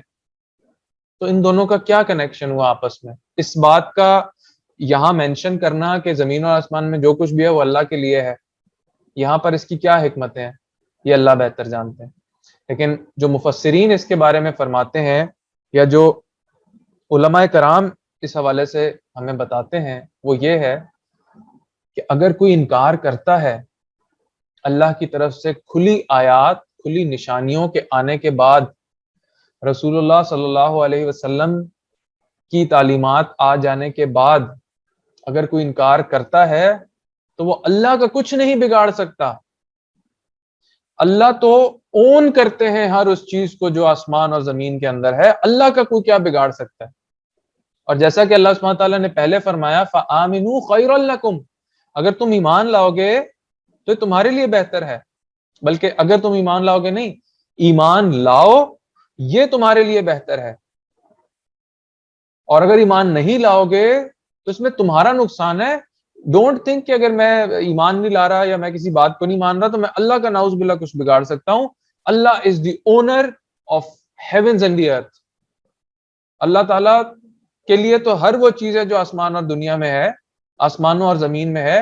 اللہ کا کوئی کیا بگاڑ سکتا ہے اگر کوئی اللہ کی بات پہ نہیں مانتا یا کسی چیز پر انکار کرتا ہے. اللہ کا کوئی کچھ نہیں بگاڑ سکتا. اس میں تمہارا اپنا نقصان ہوگا، اس میں تم ہی خسارے میں پڑو گے. اور وَكَانَ اللَّهُ عَلِيمًا حَكِيمًا، اور یہ بات بھی بڑی کامنلی ہم دیکھتے ہیں کہ جب بھی اکثر آیات ایسی ہوتی ہیں کہ جن کے اندر ہمیں ایسا لگ رہا ہوتا ہے کہ اللہ سبحانہ تعالیٰ ان دی اینڈ اس طرح کی کوئی بات فرما دیتے ہیں، وَكَانَ اللَّهُ عَلِيمًا حَكِيمًا وَكَانَ اللَّهُ غَفُورًا رَحِيمًا، تو ہم اگین اپنے علم کی کمی کی وجہ سے اس بات کو پچھلی بات کے ساتھ ریلیٹ نہیں کر پا رہے ہوتے کہ جو پیچھے بیان ہوا اس کا اس بات کے ساتھ کیا تعلق ہے. اگین اس کی حکمتیں اللہ بہتر جانتے ہیں، لیکن جو علماء اور مفسرین یہاں پر اس کی تفسیر بیان کرتے ہیں وہ یہ ہے کہ اگر کوئی اس پر عمل کرے گا، فآمنوا پر عمل کرے گا، جو تعلیمات اللہ کے رسول اور اللہ کے قرآن میں اور اللہ کے رسول کے ذریعے حدیث میں سے بتا دی گئیں اس پر جو ایمان لائے گا تو اللہ کو اس کا بھی علم ہے. وَكَانَ اللَّهُ عَلِيمًا حَكِيمًا، اللہ کو اس کا علم ہوگا. وَإِن تَكْفُرُوا، اور جو انکار کرے گا اللہ کو اس کا بھی علم ہوگا. تو تم پوری طرح سے اس پر عمل کرو، اللہ کو پتا ہوگا کہ تم عمل کر رہے ہو، اور اگر انکار کرو گے تو بھی اللہ کو پتا ہوگا کہ تم انکار کر رہے ہو. اور اس آیت کو ہم امید کے طور پر بھی لے سکتے ہیں کہ اگر میں اپنی طرف سے پوری کوشش کر رہا ہوں صحیح نیت کے ساتھ ایمان لانے کی اور اس پر عمل کرنے کی، لیکن انسان ہونے کے ناطے، خطا کار ہونے کے ناطے مجھ سے کوئی غلطی ہو رہی ہے، مجھ سے کوئی غلطی ہو رہی ہے، عمل کرنے کے باوجود، نیت کے باوجود، پوری کوشش کے باوجود، تو وَكَانَ اللَّهُ عَلِيمًا حَكِيمًا، اللہ تعالیٰ جانتے ہیں کہ میری نیت صاف ہے، میری نیت خالص ہے، میں اپنی طرف سے پوری کوشش کر رہا ہوں. ہاں انسانی تقاضے کی وجہ سے اگر مجھ سے کوئی کمی بیشی رہ رہی ہے تو انشاءاللہ اللہ تعالیٰ جانتے ہیں. یہ جو چھوٹے چھوٹے نیکیوں کے اعمال ہیں، جو چھوٹی چھوٹی اذکار ہیں، جو ڈفرینٹ چیزیں بتائی گئیں، چھوٹی ان دا سینس کہ وہ کہنے بہت آسان ہے، وہ اذکار کرنے بہت آسان ہے، ان کا ریوارڈ بہت بڑا ہے. تو اس قسم کے جو اذکار ہوں گے وہ ان چھوٹے چھوٹے گناہوں کو انشاءاللہ اللہ کی توفیق سے وہ معاف کر دیں گے. اللہ تعالیٰ اپنی رحمت سے ان اذکار کے ذریعے میرے ان گناہوں کو معاف کر دیں گے. تو وَكَانَ اللَّهُ عَلِيمًا حَكِيمًا، تو اللہ تعالیٰ جانتے ہیں کہ کون شخص اس پر ایمان لا رہا ہے، کون شخص اس کا انکار کر رہا ہے، کون شخص دل سے انکار کرتا ہے اوپر سے ایمان لاتا ہے، اور کون شخص دل سے ایمان لا رہا ہے اوپر سے عمل کرنے کی بھی کوشش کر رہا ہے، لیکن اس سے انسان ہونے کے ناطے، بشری تقاضے کے طور پر، بشری تقاضے کے ناطے اس سے کچھ غلطی ہو رہی ہے تو اس کو بھی اللہ تعالیٰ بخوبی جانتے ہیں. اور وَكَانَ اللَّهُ عَلِيمًا حَكِيمًا، اس کے اوپر جو تنوین ہے علیمن حکیمن، اس کا مطلب ہے کہ اللہ تعالیٰ بہت ہی زیادہ علم والے ہیں، بہت ہی زیادہ علیم ہیں، بہت ہی زیادہ جانتے ہیں، سب کچھ جانتے ہیں. حکیمن، بہت ہی زیادہ حکمت والے ہیں، سب سے زیادہ حکمت والے ہیں. جیسے میں نے پہلے بتایا کہ جو تنوین ہوتی ہے وہ انٹینسٹی کو ظاہر کرتی ہے، اور سبحان اللہ یہ بھی عربی زبان کا ایک اعجاز ہے، یہ بھی عربی زبان کی ایک ایک یونیکنیس ہے کہ تنوین کے تھرو انٹینسٹی ڈیفائن ہو سکتی ہے، انٹینسٹی شو کی جا سکتی ہے. تو اس سے یہ بھی پتہ چلتا ہے کہ قد جاءکم الرسول، اعوذ باللہ من الشیطان الرجیم، قد جاءکم الرسول بالحق، کہ رسول صلی اللہ علیہ وسلم حق کے ساتھ، سچی بات کے ساتھ تمہارے پاس آ گئے ہیں. تو وہ حق بات اور سچ بات کیا ہے؟ اللہ تعالیٰ اس کا خوب علم رکھتے ہیں، اور اللہ تعالیٰ کو اس کی حکمتیں پتہ ہیں کہ وہ کیا باتیں ہیں جو اللہ نے نازل کی ہیں. وَكَانَ اللَّهُ عَلِيمًا حَكِيمًا کو ہم یہاں پر ایسے بھی ریلیٹ کر سکتے ہیں جو کہ علماء اور مفسرین بتاتے ہیں. اوبویسلی اس کے اندر اللہ کی بے شمار حکمتیں موجود ہیں، لیکن جو ہم انسانوں کی ٹوٹی پھوٹی نالج میں، علم کے اندر تھوڑے سے وسائل کے طور پر آتی ہیں، ہم اس کو انٹرپریٹ کرنے کی کوشش کرتے ہیں اور قرآن کو سمجھنے کی کوشش کرتے ہیں.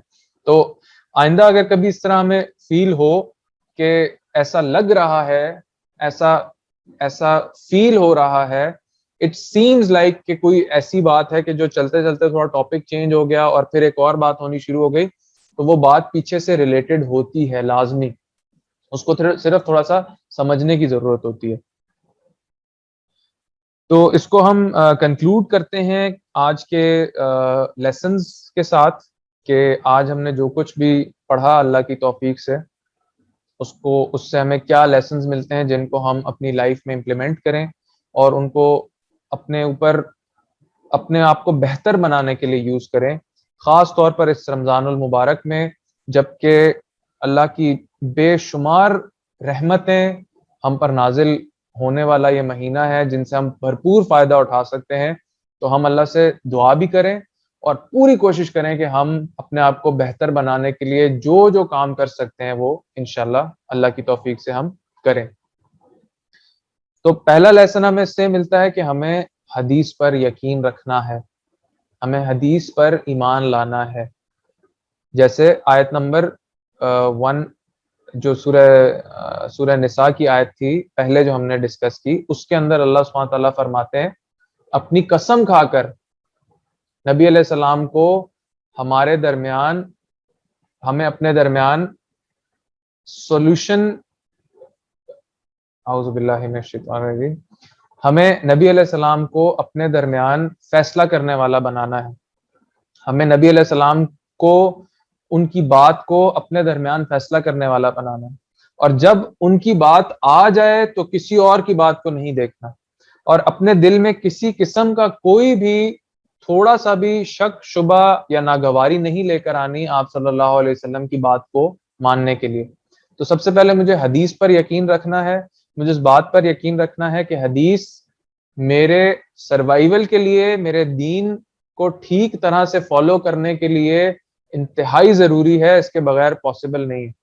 اور جو ہم نے آیت بھی ڈسکس کی اس میں بھی پتہ چل رہا ہے کہ اللہ سبحانہ تعالیٰ نے اس شخص کا ایمان کوسچن کر دیا ہے، اس کے ایمان پر کوسچن مارک لگا دیا ہے، انفیکٹ اس کو مومنین میں سے، ایمان والوں میں سے خارج کر دیا ہے جو نبی علیہ السلام کی تعلیمات پر عمل نہیں کرتا، یا جو آپ صلی اللہ علیہ وسلم کے احکامات کے مطابق فیصلہ نہیں کرتا، یا ان کی بات کو اپنے درمیان اختلافات کا سلوشن نہیں بناتا.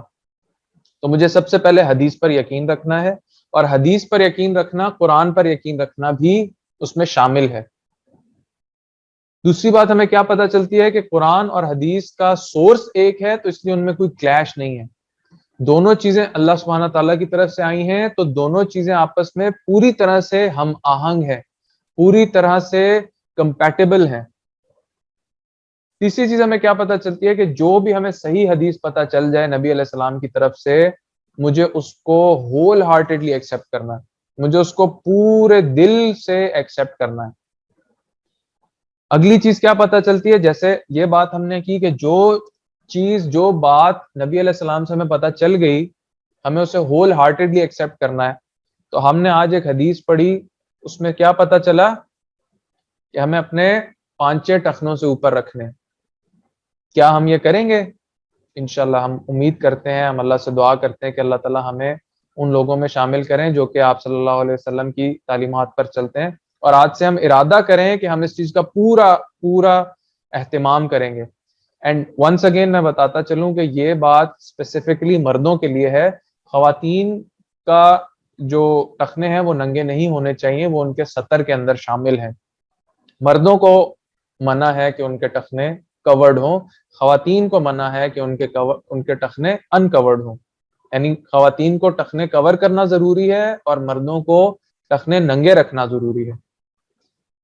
پھر اسی حدیث کے اندر دوسری بات کیا پتہ چل رہی تھی کہ اگر میں کسی کے ساتھ کوئی بھلائی کا کام کروں تو الٹا اس پہ اللہ کا شکر ادا کروں کہ اللہ نے مجھے توفیق دی, نہ کہ اس شخص کے اوپر احسان جتانے لگ جاؤں جس کے ساتھ میں نے نیکی کی ہے.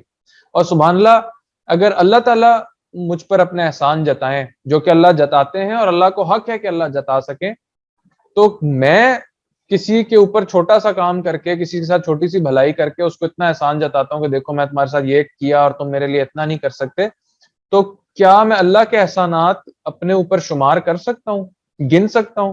اور اتنے زیادہ احسانات ہونے کے باوجود میں اللہ کے لیے کیا کر رہا ہوں؟ کیا میں اللہ کے بتائے ہوئے فرائض پر عمل کر رہا ہوں؟ میرے اوپر جو باتیں اللہ نے فرض کر دی میں ان پر چل رہا ہوں؟ میرے اوپر جو باتیں اللہ تعالیٰ نے مجھے ماننا لازم قرار دے دیا, جن چیزوں سے رکنا لازم قرار دے دیا, کیا میں ان کو مان رہا ہوں؟ اور اگر نہیں مان رہا ہوں تو میرا کیا حال ہوگا؟ اس پہ مجھے سوچنا چاہیے. تو انشاءاللہ کوشش کریں گے ہم کہ اللہ تعالیٰ کی بات مانیں, اللہ تعالیٰ کے احسانات کے بوجھ تلے ہم دبے ہوئے ہیں. ہم اسی کوشش میں بات مان لیں کہ میرے اوپر تو اللہ کے اتنے احسانات ہیں, میں اسی مروت میں, اسی بات میں اللہ کا احسان مان لوں کہ اگر میں کسی کے اوپر احسان کرتا ہوں تو میں ایکسپیکٹ کرتا ہوں کہ وہ بھی میرے لیے کچھ کرے گا. تو اللہ کے میرے اوپر کتنے احسانات ہیں, میں اللہ کے لیے کیا کر رہا ہوں, تو میں کسی اور سے کیسے ایکسپیکٹ کروں گا کہ وہ میرے لیے کچھ کرے. ایک اور بات یہ کہ اگر میں کسی کے اوپر کسی کے ساتھ اچھا کام کرتا ہوں, کسی کے ساتھ کوئی احسان کرتا ہوں, کسی کے اوپر کوئی بھلائی کرتا ہوں کسی کے ساتھ, تو اس کا ریوارڈ بھی مجھے صرف اور صرف اللہ سے ایکسپیکٹ کرنا ہے. کیونکہ اگر میں اس شخص سے ایکسپیکٹیشن رکھوں گا, اس شخص سے ایکسپیکٹ کروں گا کوئی بھی ریوارڈ یا کسی بھی قسم کا کوئی ریٹرن, تو اس بات کا امکان ہے, اس بات کی پاسبلٹی ہے کہ وہ شخص اس کام کو نہ کرے. اور اگر وہ اس کام کو نہیں کرے گا تو اس بات کی بھی پاسبلٹی ہے کہ میں اس کو اپنا احسان جتاؤں کہ دیکھو یار میں نے تو تمہارے ساتھ یہ کیا تھا. تو یہ ایک چیز دوسرے کو لیڈ کر رہی ہے, تو مجھے اس پہلی چیز سے ہی بچنا ہے جو دوسری کی طرف لیڈ کر رہی ہے, کیونکہ وہ جو دوسری چیز ہے وہ ایک بہت بڑے نقصان والی بات کو لیڈ کر رہی ہے, جس کا صحیح مسلم کی حدیث میں ذکر آیا. تو اگر میں کسی کے ساتھ کوئی اچھا کام کرتا ہوں, کوئی بھلائی کرتا ہوں, کوئی احسان کرتا ہوں, تو مجھے اس سے کوئی ریوارڈ ایکسپیکٹ نہیں کرنا, مجھے صرف اللہ سے اس کا احسان اور اس کا ریوارڈ ایکسپیکٹ کرنا ہے انشاءاللہ. اور آخری بات یہ کہ اگر میں لین دین کا معاملہ کسی کے ساتھ کر رہا ہوں, میں کسی کو کوئی چیز سیل کر رہا ہوں, تو اس کا کوئی بھی ڈیفیکٹ ہے اس کے اندر تو میں اس کو بتاؤں, اس چیز کی جھوٹی تعریفیں نہ کروں. وہ جو چھوٹا سا تھوڑا سا فائدہ ہوگا وہ میرے لیے انتہائی نقصان دہ ہوگا. وہ دنیاوی طور پہ تو مجھے لگ رہا ہے کہ فائدہ ہوگا, لیکن وہ آخرت میں بے انتہا نقصان کا باعث بنے گا. میں اتنا بڑا رسک افورڈ نہیں کر سکتا ہوں. تو اگر کوئی چیز ہو, کسی چیز کا نقصان, کسی چیز کا کوئی فالٹ مجھے پتا ہو, تو میں اس کی جھوٹی تعریفیں نہ کروں. اگر میری گاڑی کے اوپر پینٹ ہوا ہے تو میں بتاؤں کہ اس پہ پینٹ ہوا ہے. یہ نہیں کہ یار وہ تو ایسے کاریگر نے پینٹ کیا ہے کہ وہ تو پتہ ہی نہیں چلتا کہ اس پہ پینٹ ہوا ہے, یا اس کا کہیں سے کوئی اس کے اوپر کوئی کام ہوا ہے, اس کا کوئی ایکسیڈنٹ ہوا تھا, یا اس کو کوئی ڈینٹنگ ہوئی ہے اس کے اوپر, تو میں نا کو یار یہ ایسے کاریگر نے کیا ہے نا, پتہ ہی نہیں چلتا. ایسا نہیں, آپ بتائیں اور پھر let the other person decide کہ وہ سمجھتا ہے اس بات کو کہ پتہ چل رہا ہے یا نہیں پتہ چل رہا. اف ہی تھنکس کہ نہیں پتہ چل رہا, تو پھر آپ پرائس کے اوپر نیگوشیٹ کر سکتے ہیں. لیکن آپ یہ نہیں کہہ سکتے کہ یہ تو دیکھو یار ایسا کام کیا ہے, اگلے نے ایسا کاریگر آدمی تھا, زبردست بندہ تھا, کہ اس نے جو کام کیا پتہ نہیں چل رہا کہ گاڑی جو ہے وہ کہیں سے لگی تھی. پتہ چل رہا ہے یا نہیں پتہ چل رہا, آپ کو تو پتہ ہے نا, آپ کے اوپر لازم ہے کہ آپ بتا کے بیچیں گے, آپ اس کی جھوٹی تعریفیں نہیں کریں گے. اور آخری بات انشاءاللہ کہ ہم اس ماہ مبارک میں اللہ تعالیٰ سے بہت زیادہ دعائیں کریں کہ اللہ تعالیٰ کی توفیق سے ہم یہ جو چیزیں سیکھ رہے ہیں، اللہ کی توفیق سے جو صحیح بات ہم سن رہے ہیں، پڑھ رہے ہیں، ڈسکس کر رہے ہیں، اللہ تعالیٰ اس پر عمل کرنے کی توفیق عطا فرمائے۔ اللہ تعالیٰ ہماری اس ٹوٹی پھوٹی کوشش کو قبول فرمائے۔ اللہ تعالیٰ ہمیں ان لوگوں میں شامل فرمائے جو اس ماہ مبارک کے بہترین آؤٹ کمز حاصل کر سکتے ہیں۔ اللہ تعالیٰ ہمیں ان لوگوں میں شامل فرمائے جو اس ماہ مبارک میں اللہ کو راضی کر لیں گے۔ اللہ تعالیٰ ہمیں ان لوگوں میں شامل فرمائے جو اس ماہ مبارک میں جنت کو حاصل کر لیں گے۔ اللہ تعالیٰ ہمیں ان لوگوں میں شامل فرمائے جو اس ماہ مبارک میں اپنے آپ کو اللہ کی مہربانی سے جہنم سے آزاد کروانے والوں میں شامل ہو جائیں گے، جو اپنے آپ کو جہنم سے آزاد کروا دیں گے اللہ کی مہربانی سے۔ اللہ تعالیٰ ہماری اس کوشش کو، اس ٹوٹی پھوٹی کاوش کو اپنی رحمت سے قبول فرمائے۔ اللہ سے دعا ہے کہ اللہ تعالیٰ تمام سننے والوں کی جائز اور نیک حاجات کو پورا فرمائے، تمام بیماروں کو شفا نصیب فرمائے، جلد مکمل صحت عطا فرمائے، تمام فوت شدگان کی مغفرت فرمائے۔ اللہ تعالیٰ ہمیں اپنے پسندیدہ بندوں میں شامل فرمائے، ہمیں اس رمضان سے، اس ماہ مبارک سے بھرپور فائدہ اٹھانے کی توفیق نصیب فرمائے۔ ہمیں اللہ تعالیٰ حدیث اور قرآن پر چلنے والا بنا دیں، ہمیں اللہ تعالیٰ ان لوگوں میں شامل فرما دیں جو حدیث کو بالکل ویسے فالو کرتے ہیں جیسے اس کو فالو کرنے کا حق ہے۔ ہمیں اللہ تعالیٰ ان لوگوں میں شامل فرما دیں جو قرآن کو ایسے فالو کرتے ہیں جیسے اس کو فالو کرنے کا، اس کو ماننے کا، اس پر چلنے کا، اس کو امپلیمنٹ کرنے کا حق ہے۔ اللہ تعالیٰ ہمیں ہم نے جو آپ کی توفیق سے پڑھا، جو آپ کی توفیق سے سمجھا، اس میں اندر کوئی غلطی ہو گئی ہو تو اللہ تعالیٰ اس کو معاف فرما دیں۔ یا اللہ تعالیٰ اس تمام نیک کام کے اندر جو لوگ شامل ہیں، جو اس کو پاسبل بناتے ہیں کہ یہ ہم لوگوں تک پہنچا سکیں، ان تمام لوگوں کو اللہ تعالیٰ ان کو اپنی جوار رحمت میں جگہ عطا فرمائے، اللہ تعالیٰ ان سے راضی ہو جائے، اللہ تعالیٰ ان کو جنت میں اعلیٰ مقام نصیب فرمائے، ان کو اپنے پسندیدہ بندوں میں شامل فرما دیں، ان کو اپنے نیک لوگوں میں شامل فرما دیں، ان کو بغیر حساب جنت میں داخل فرمائے۔ جو لوگ بھی اس کو پھیلانے کا باعث بن رہے ہیں، جو لوگ بھی اس کو پاسبل بنانے کا باعث بن رہے ہیں، اللہ تعالیٰ ان سب کے اوپر رحم فرمائے۔ اللہ تعالیٰ اس نیک کام کو میرے لیے، ان تمام لوگوں کے لیے، میرے والدین کے لیے، سب کے والدین کے لیے، اساتذہ کرام کے لیے اس کو قبولیت کا ذریعہ بنائے، اس کو اللہ تعالیٰ صدقہ جاریہ کا ذریعہ بنائے، اور اللہ سے دعا ہے کہ اللہ تعالیٰ ہمیں اس خیر کے کام کو پورے رمضان میں جاری رکھنے کی توفیق عطا فرمائے۔ آمین یا رب العالمین۔ نیکسٹ سیشن انشاءاللہ ہمارا کل ہوگا، اور کل بھی انشاءاللہ 4 بجے سیشن ہوگا۔ آپ سب سے درخواست ہے کہ انشاءاللہ اپنے فیڈ بیک سے ہمیں ضرور آگاہ کیجیے گا۔